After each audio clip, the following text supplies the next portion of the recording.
Canto 3. The Yoga of the King, the Yoga of the soul's release.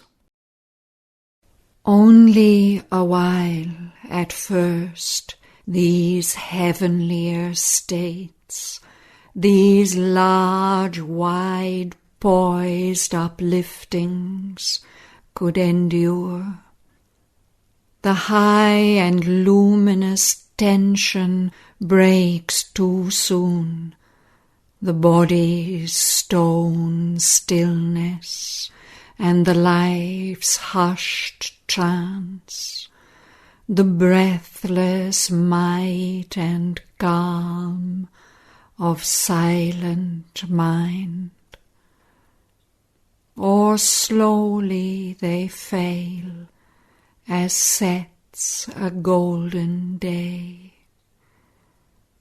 The restless nether members tire of peace, a nostalgia of old little works and joys, a need to call back small familiar selves, to tread the accustomed and inferior way, the need to rest in a natural pose of fall.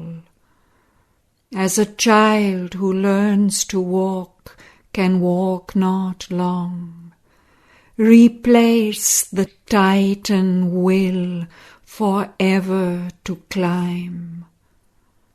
On the heart's altar dim the sacred fire. An old pull of subconscious chords renews. It draws the unwilling spirit from the heights, or a dull gravitation drags us down to the blind, driven inertia of our base. This, too, the supreme diplomat can use. He makes our fall a means for greater rise. For into ignorant nature's gusty field, into the half-ordered chaos of mortal life, the formless power, the self of eternal light, follow in the shadow of the Spirit's descent. The twin duality, forever one, chooses its home mid the tumults of the sense. He comes unseen into our darker paths, and curtained by the darkness does his work, a subtle and all-knowing guest and guide, till they too feel the need and will to change. All here must learn to obey a higher law. Our body's cells must hold the immortal's flame. Else would the spirit reach alone its source, leaving a half-saved world to its dubious fate. Nature would ever labour unredeemed. Our earth would ever spin unhelped in space, and this immense creation's purpose fail, till at last the frustrate universe sank undone. Even his godlike strength to rise must fall. His greater consciousness withdrew behind. Dim and eclipsed, his human outside strove to feel again the old sublimities, bring the high saving touch, the ethereal flame, call back to its dire need the divine force. Always the power poured back like sudden rain, or slowly in his breast a presence grew. It clambered back to some remembered height, or soared above the peak from which it fell. Each time he rose, there was a larger poise, a dwelling on a higher spirit plane. The light remained in him a longer space. In this oscillation between earth and heaven, in this ineffable communion's climb, there grew in him, as grows a waxing moon, the glory of the integer of his soul. A union of the real with the unique, a gaze of thee alone from every face, the presence of the eternal in the hours, widened the mortal mind's half look on things, bridging the gap between man's force and fate. Made whole, the fragment being, we are here.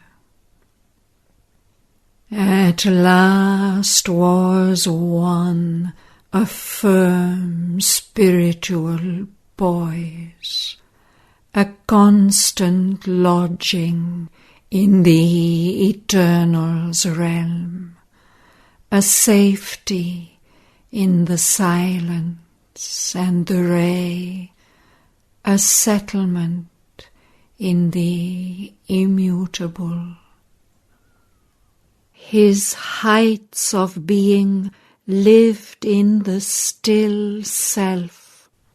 His mind could rest on a supernal ground and look down on the magic and the play where the God-child lies on the lap of night and dawn, and the everlasting puts on time's disguise.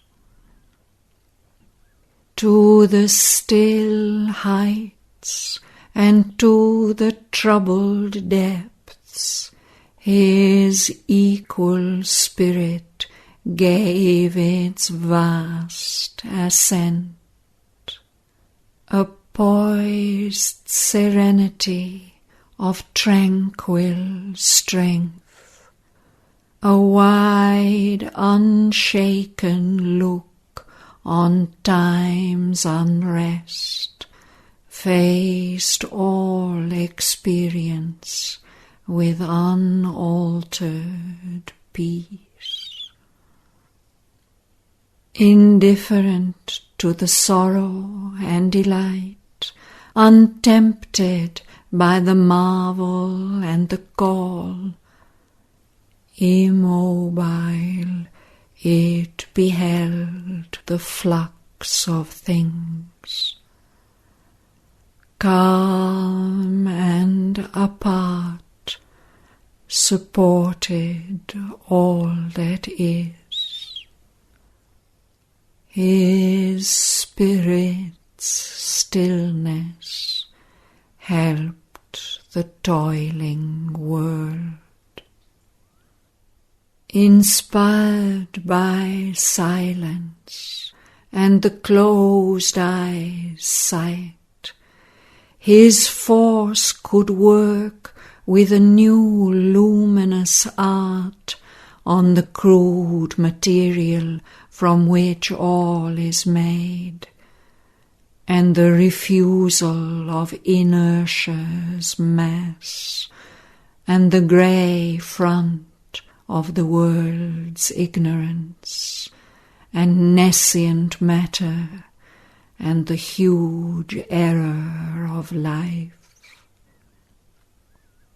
As a sculptor chisels a deity out of stone, he slowly chipped off the dark envelope, line of defense of nature's ignorance, the illusion and mystery of the inconscient, in whose black pall the Eternal wraps his head that he may act unknown in cosmic time.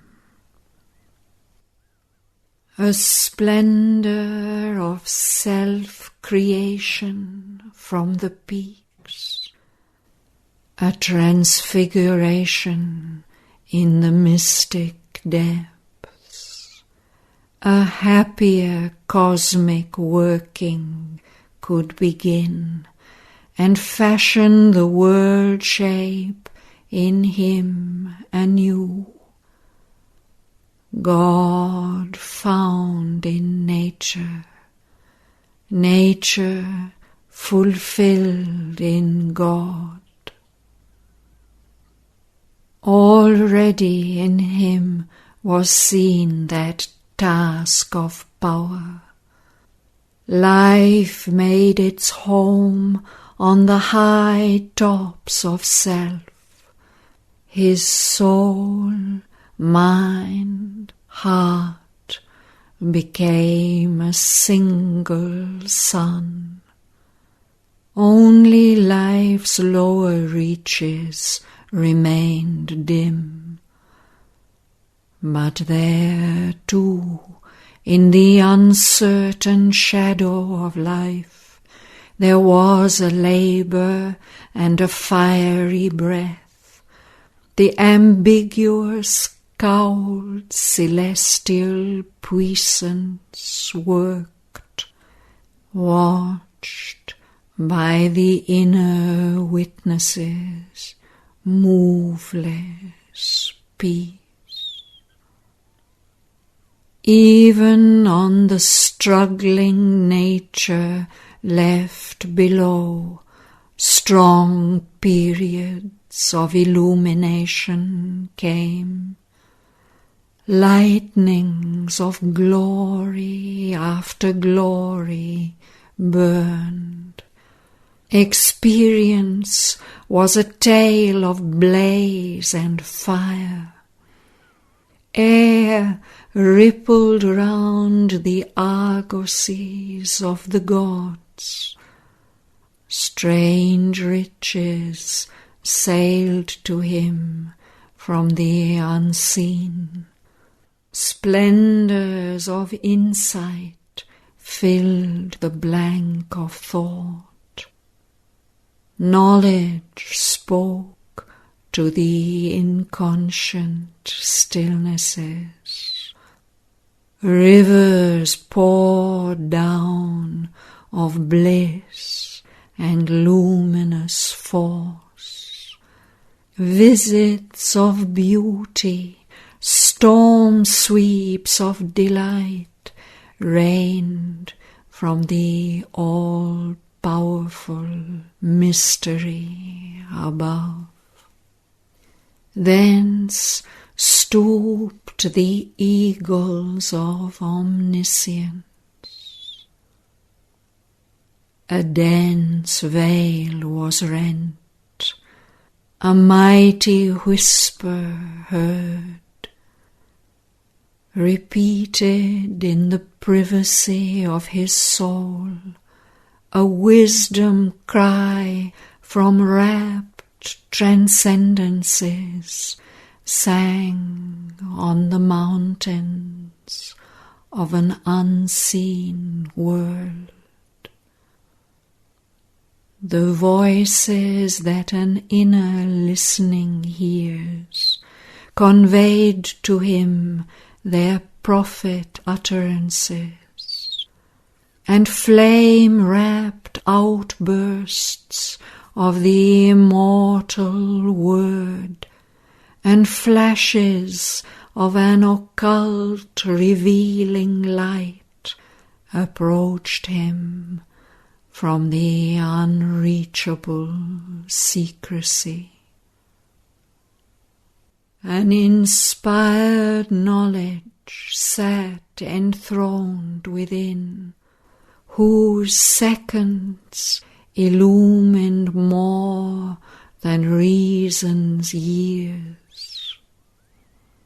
An ictus of revealing lustre fell, as if a pointing accent upon truth, and like a sky flare showing all the ground, a swift, intuitive discernment shone.